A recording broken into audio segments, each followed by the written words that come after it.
यहाँ से आपका एक्सरसाइज 1.3 स्टार्ट होता है। एक्सरसाइज रियल नंबर का 1.1 और 1.2 आपको बता दिया गया है। इसका क्वेश्चन आंसर आप जितना भी प्रॉब्लम है आप बुक से, भारतीय भवन या एनसीईआरटी के बुक से बनाइए। जो प्रॉब्लम होती है आप हमको इस नंबर पे SMS या व्हाट्सएप करके आप हमसे पूछ सकते हैं।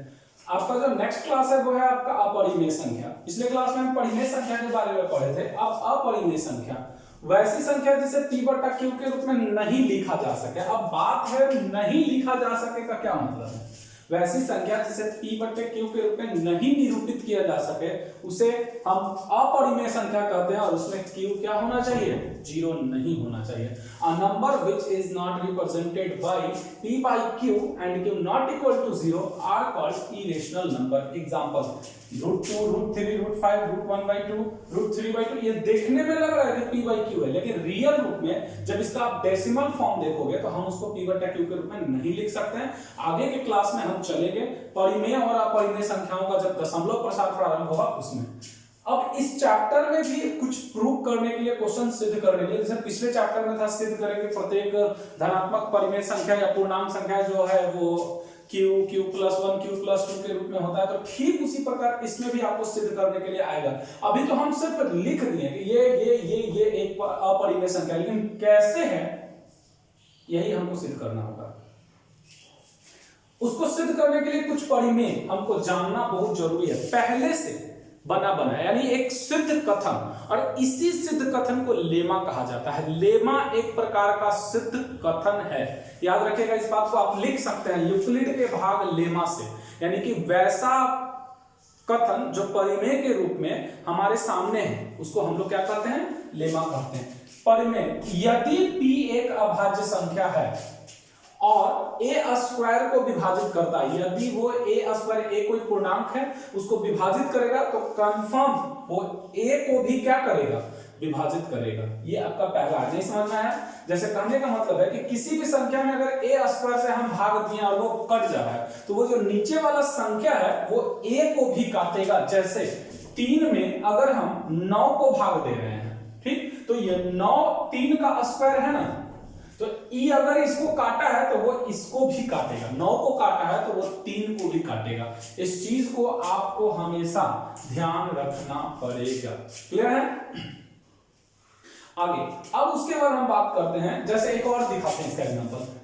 8 का स्क्वायर बटे 4 है, तो अगर 4 64 को काट रहा है तो 4 ये 8 को भी काटेगा, यानी कि 64 भागा 4 तो ये 8 भागा भी 4, यानी 4 a को भी काटेगा, a स्क्वायर को भी विभाजित करेगा। नेक्स्ट है आपका एक परिमेय और एक अपरिमेय। एक परिमेय संख्या और एक अपरिमेय संख्याओं का योगफल यानी जोड़, अंतर, घटाव, गुना और भाग हमेशा अपरिमेय होता है। ये सिद्ध कथन है, इसको सिद्ध करने की जरूरत नहीं है, ये पहले से ही सिद्ध है। जैसे देखो ये 5 परिमेय है, ये अपरिमेय, दोनों को जोड़ेंगे तो ऐसा ही कर जाएगा 5√3 के रूप में ही। तो ये क्या होगा, अपरिमेय संख्या होगा। 7 - √2 तो अपरिमेय। 3 को √2 से गुना किया 3√2 अपरिमेय, उसको भाग दिया तो ये अपरिमेय। ये एक सिद्ध कथन है, ये बदलाव नहीं होगा। अब हम आगे चलते हैं, प्रूफ करेंगे कि √2 एक अपरिमेय है, √3 एक अपरिमेय है, √5 एक अपरिमेय है, 5 जोड़ √2 इस तरह का।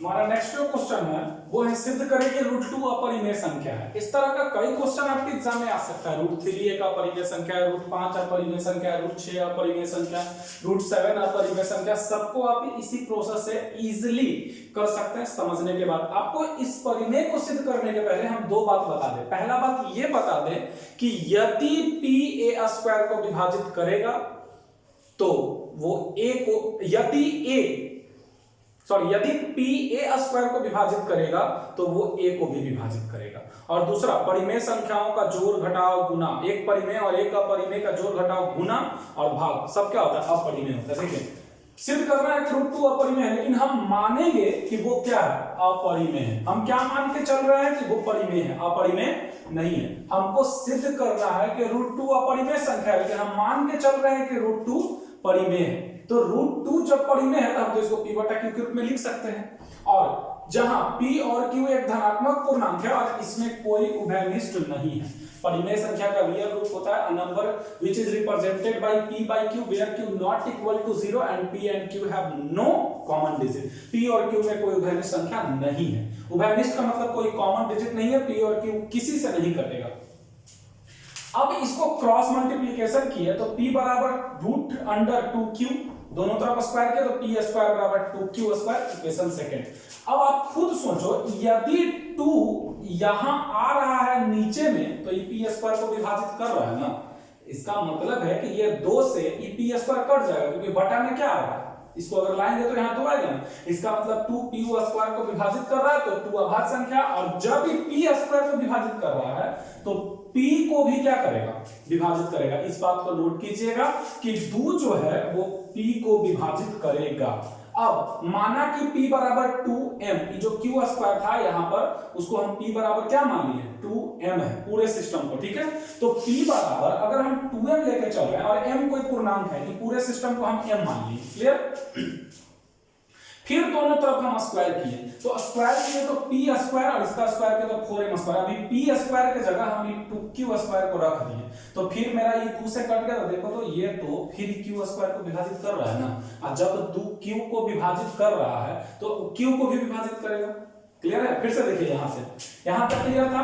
सबसे पहले हम माने कि ये परिमेय संख्या p बटा q, क्रॉस मल्टीप्लिकेशन किए और उसके बाद क्या किए हम यहां से कि ये 2p स्क्वायर को विभाजित कर रहा है तो p को भी करेगा। और यहां पे एक हम बात माने कि p बराबर क्या है, 2m, स्क्वायर किए फिर तो p स्क्वायर के जगह ऊपर से ये वाला वैल्यू रखें, काटें तो यहां मिल गया कि q स्क्वायर को 2 विभाजित कर रहा है। तब आप यहां पे आ जाओ, चूंकि 2 जो है वो p को भी विभाजित कर रहा है और q को भी विभाजित कर रहा है, तो फिर तो ई वाला मान्यता गलत हो गया ना कि इसमें कोई उभयनिष्ठ संख्या नहीं होगा। यहां कह रहा है कि होगा, तो जब 2 बात हो जाए, होगा और नहीं होगा, तो यह विरोधाभास हो जाती है और जो मान्यता है वो रद्द हो जाती है। और इस प्रकार हमारा √2 परिमेय संख्या नहीं है, क्या है, अपरिमेय संख्या। इस बात को आप फिर से एक बार समझ लीजिए। करना क्या है, सबसे पहले इसमें और इसमें दोनों में ये प्रूफ कर देना है कि p और q में 2 कॉमन है। यहां बोला है कि कॉमन नहीं होना चाहिए और दोनों को विरोधाभास कर देना है। इसी तरह का एक और क्वेश्चन हम फिर दिखाते हैं आपको। हमारा जो नेक्स्ट क्वेश्चन है वो कहता है सिद्ध करें कि 6 + √2 एक अपरिमेय संख्या है। सिद्ध करें कि 6 + √2 एक अपरिमेय संख्या है। फिर हम वही काम करेंगे, माना कि 6 + √2 एक परिमेय संख्या है, तो जब परिमेय संख्या है तो p बटा q लिखे और चाहे p 5 भी आपका परिमेय संख्या और 3/5 भी, तो हम इसको p और इसको p बटा q लिख सकते हैं। तो हम लिख दिए कि 6 + √2 बराबर p। हम अगर इस 6 को उधर ट्रांसफर करते हैं, ठीक है, तो p - 6 बराबर √2, इक्वेशन सेकंड। अब एक आप बात बताओ, इस समीकरण में ये दोनों को जरा देखो, p क्या माने थे आप, परिमेय अच्छे, आपका क्या है, परिमेय संख्या है ना 6। तो जब p भी परिमेय है और 6 भी परिमेय है, p और 6 दोनों ही परिमेय संख्या, तो फिर 2 परिमेय संख्याओं का घटाव एक अपरिमेय कैसे होगा। आप जरा देखो तो 7 - 6 बराबर 1, 9 - 3 बराबर 6, 12 - 7 बराबर 5, ये सब भी क्या है, परिमेय। ऐसा है कि हम 7 - 3 करें और √4 आ जाए, नहीं, ये अपरिमेय पॉसिबल नहीं है। इसलिए जब ये परिमेय है और ये परिमेय है तो इन दोनों का घटाव भी क्या आना चाहिए था, परिमेय, लेकिन क्या आ गया, √2 एक अपरिमेय है। तो परिमेय संख्या बराबर अपरिमेय संख्या, ये मान्यता गलत है, विरोधाभास है यूक्लिड के कथन लेवा से। इसलिए ये परिमेय संख्या नहीं बल्कि क्या है, अपरिमेय संख्या। ठीक है। इसी तरह का एक क्वेश्चन आपका और आ सकता है जो हम आपको बता दें।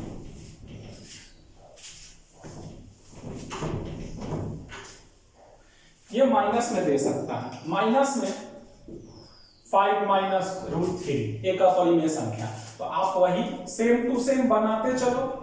माना कि 5 - √3 एक क्या है, परिमेय संख्या है। इसलिए 5 - √3 बराबर p, इसको हम मान ले इक्वेशन फर्स्ट। अब क्या कर रहे हैं कि 5 और ई p को इधर लिया है, इसको उधर भेज दिया, ये हो गया इक्वेशन सेकेंड। तो एक चीज फिर गौर करो, चूंकि समीकरण, सिर्फ इसमें स्टेटमेंट का खेल है, 2 में बायां पक्ष यानी ये वाला समीकरण 2 में बायां पक्ष 5 माइनस p में 5 और p दोनों एक परिमेय संख्या है, जबकि दोनों एक परिमेय संख्या है और परिमेय संख्याओं का घटाव भी एक क्या होता है, परिमेय संख्या होता है परंतु √3 एक क्या है, अपरिमेय संख्या है। √3 एक अपरिमेय संख्या है, इसलिए समीकरण 2 से परिमेय संख्या बराबर अपरिमेय संख्या। मान्यता गलत है या फिर लिख सकते हैं विरोधा क्या है, भास है, इसलिए 5 माइनस √3 एक क्या है, अपरिमेय संख्या है। सिद्ध हो गया। इसमें एक चीज और देखो थोड़ा सा, ये अगर आप समझ गए होंगे तो हम इसको मिटा रहे हैं, ठीक है। अब उसके बाद एक चीज और हम दिखाना चाह रहे हैं आपको, क्या देखो, इसको दूसरे तरीके से हम सिद्ध करते हैं। 5 माइनस √3 बराबर p इक्वेशन फर्स्ट और 5 बराबर p जोड़ कितना √3 इक्वेशन सेकेंड। अब समीकरण 2 में समीकरण 2 के इस बार दायां पक्ष में p एक परिमेय संख्या है और √3 एक क्या है, अपरिमेय संख्या है। एक परिमेय और एक अपरिमेय का योगफल हमेशा क्या होता है, अपरिमेय संख्या होता है। आप अभी पढ़ने में पढ़े थे ना कि एक को परिमेय और एक को अपरिमेय होगा तो योगफल अपरिमेय होगा, परंतु 5 एक परिमेय संख्या है, इसलिए समीकरण 2 से परिमेय संख्या बराबर अपरिमेय संख्या। मान्यता क्या है, गलत है, अतः 5 माइनस √3 एक क्या है। बहुत सारा प्रोसेस है इसको सिद्ध करने का, आप अच्छे से इसको समझ बूझ कर सिद्ध कीजिए। आपके बुक में बहुत सारा प्रश्न है, आप उसको बनाइए। इस टाइप का एक क्वेश्चन सिर्फ और बचा हुआ है जो हम आपको बता दें, उसके बाद आपका 1.1, 2, 3 एक्सरसाइज आपकी खत्म हो गई है, आप उसको बनाओ। नेक्स्ट क्लास में हम चलेंगे दशमलव प्रसार, वो बहुत ही इंटरेस्टेड क्वेश्चन है, चैप्टर है। एक क्वेश्चन और है, हम इसको सिद्ध करते हैं, 2/√3 एक अपरिमेय संख्या सिद्ध करना। कोई बात नहीं, फिर हम अपना कथन, माना कि 2/√3 एक परिमेय संख्या है, इसलिए 2/√3 बराबर p इक्वेशन फर्स्ट। हम क्या किए, 2 बराबर √3 इंटू p इक्वेशन सेकेंड। यहीं पे सारा खेल आपको समझ में आ गया होगा। देखो कैसे, अब हो गया खत्म, सिर्फ स्टेटमेंट का काम है। समीकरण 2 के दायां पक्ष यानी राइट साइड में दायां पक्ष से P एक हम परिमेय माने थे, परिमेय संख्या है और P एक परिमेय संख्या है और √3 एक अपरिमेय संख्या है। हम जानते हैं यूक्लिड के भाग लेमा से या परिमेय से, अपरिमेय संख्याओं में परिमेय से हम जानते हैं कि एक परिमेय और एक अपरिमेय संख्याओं का गुणनफल हमेशा ही अपरिमेय प्राप्त होता है, जबकि 2 एक क्या है? परिमेय संख्या है। अतः समीकरण 2 से परिमेय संख्या बराबर अपरिमेय संख्या क्या है? विरोधाभास है। इसलिए 2/√3 एक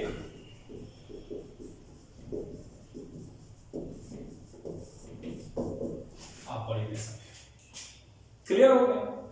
सिर्फ स्टेटमेंट का खेल है, आपको स्टेटमेंट एग्जाम में देना है इसको दिखाकर। तो यही आपका 1.1, 1.2, 1.3 हम दे चुके हैं। आप इसको आराम से बुक से क्वेश्चन को बनाइए, जो प्रॉब्लम होता है वो देखिए, और भी अपने जो फ्रेंड्स हैं आपका उनको ये वीडियो शेयर कीजिए ताकि उनको भी लॉकडाउन में पढ़ने का मौका प्राप्त हो। Thank you.